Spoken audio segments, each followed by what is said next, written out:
Hello, everybody. I'm a practicing therapist and a doctoral student of psychology. Today, I wanted to go over why avoidants commit to this particular person. And that person is somebody who tends to not engage or re engage often with heavy emotional topics. And so that is a person that avoidants tend to commit to. And I'm saying this from somebody who sees a lot of couples. I'm a therapist. You guys know that. And most of my caseload, they are couples. And often I notice with the avoidant and their partner is someone who tends to not engage in heavy emotional topics. And what I see actually is interesting, especially if I'm working with them for a while. I see that the shift is eventually the avoidant person starts getting more comfortable with emotional topics, and then the other person is a little bit more engaging with those topics. And so it's not like it's going to stay like this permanently, but it's almost like a gateway for an avoidant to feel comfortable committing is a better way to word it. And why is that? What are things that, like, what is the reason for that? And then how can you implement that into your relationship? The reason for that is because a lot of times avoidants associate emotions with negativity. It risks them feeling like they don't know what's happening. They feel out of control. They might feel like it's potential if it's a fight, then you guys can break up. It feels like it's a potential that you guys can bring up negative topics about one another and potentially have resentment.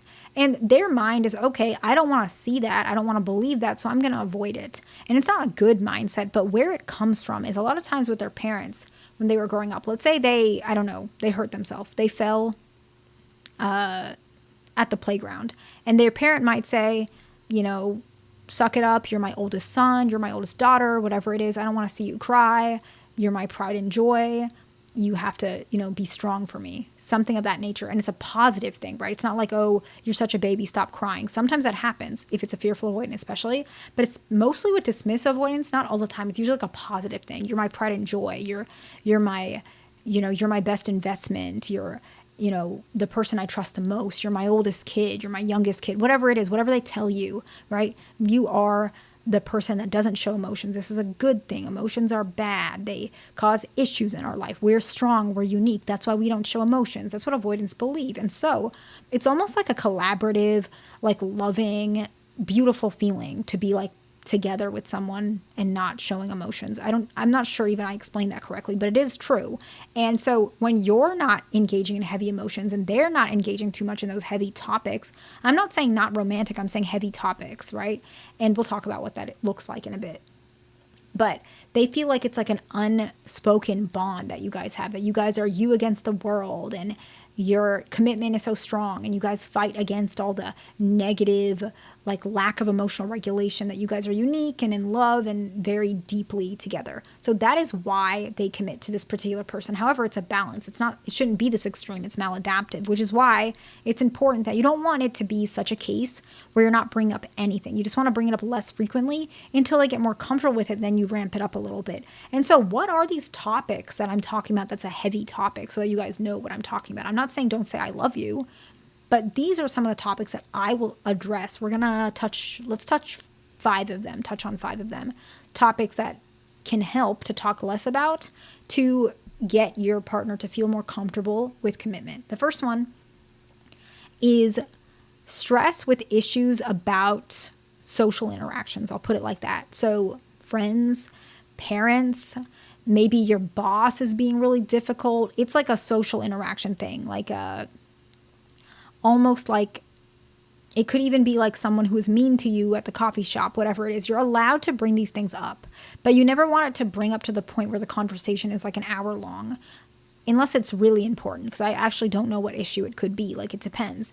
But you don't want it to be such a point where now you're feeling more anxious and they're feeling shut down. You don't want to start seeing that. If you start seeing that dynamic a little bit, it's time to step away from that conversation and possibly reintroduce it a later time. But you want it to stay in the beginning part of when you're bringing that conversation up. My friend was really difficult. I feel really hurt. I feel like she wasn't giving me a chance. She didn't understand that the reason I didn't pick up the phone was because I was doing A, B, and C. I didn't mean to ignore her. So maybe that's your conversation. And then they're giving you whatever they want to resolve or help you with. And at that point, once you get a little bit closer to that resolve, that conversation can be laid to rest until next time. And maybe you can regulate yourself if it's still bothering you, or bring up, it's still bothering me, I'm not sure what to do. But you don't want it to be such a point where the anxiety is really heavy, because that's what starts causing them to push away and actually stops them from committing further. The next one is similar, not necessarily interpersonal, but more about work-related issues, such as how bad your day was, how difficult and how tired you are. We all have really rough days.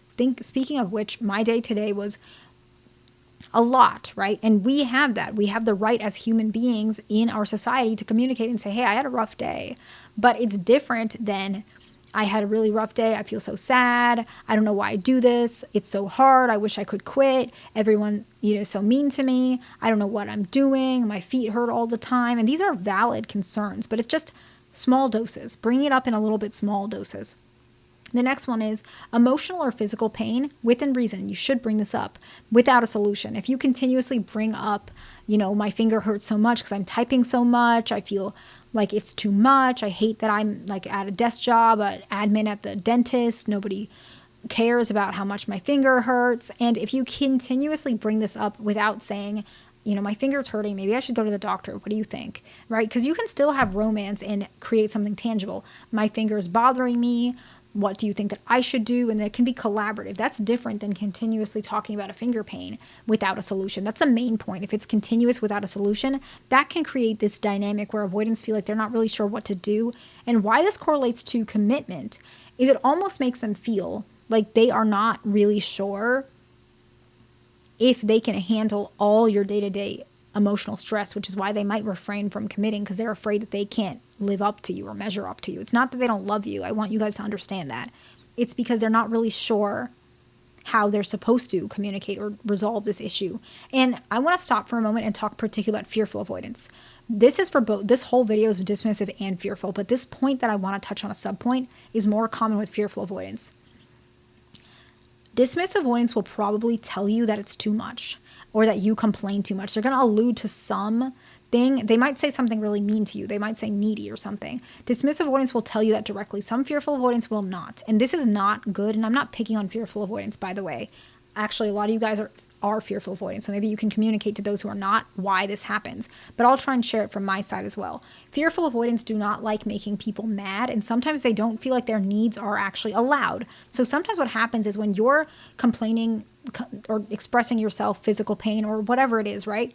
Continuously, fearful avoidants feel like it's not their place to say, hey, that's a little too much for me. What they do is they just kind of detach or pull away or try and change the subject. And you might feel like it's rude. Let's say you're anxious, preoccupied, and then you crash out. And then fearful avoidants, they just won't talk to you for like 3 days because they have no idea what to do with that. Way more common with fearful avoidance. Dismissive avoidance, it's more obvious. You're being too much. You're too needy. They might say it more often. It's rude, but it's a little bit more clarification. Fearful avoidance, they don't always do that. So I just want you guys to keep that in mind, that sometimes this may be happening and you might not be fully aware of it, especially if your partner is fearful avoidant, because they just won't say it. The next one is if you engage in, frequent gossip is a way to put it. If you're continuously gossiping, avoidants might feel like, okay, we are just not compatible, because a lot of times avoidants feel like these issues are not necessarily valuable to discuss. And so they might think, okay, we're not so compatible. And the last one is if you frequently pick fights about long-standing issues without you expressing your side of what you need to adjust, or without breaks in between. And so let's wrap it up and then we'll get you out of here, okay? So the first one is stress about interpersonal issues, friends, parents, etc. The next one is work-related. And the next one is continuously bring up physical or emotional pain without a solution or an end goal for the conversation, engaging in frequent gossip, and then continuously bring up long-standing issues without a break in between. So like you're bringing it up like every month or so. So I hope this video is helpful to somebody. Please like, subscribe. I'll see you in the next one.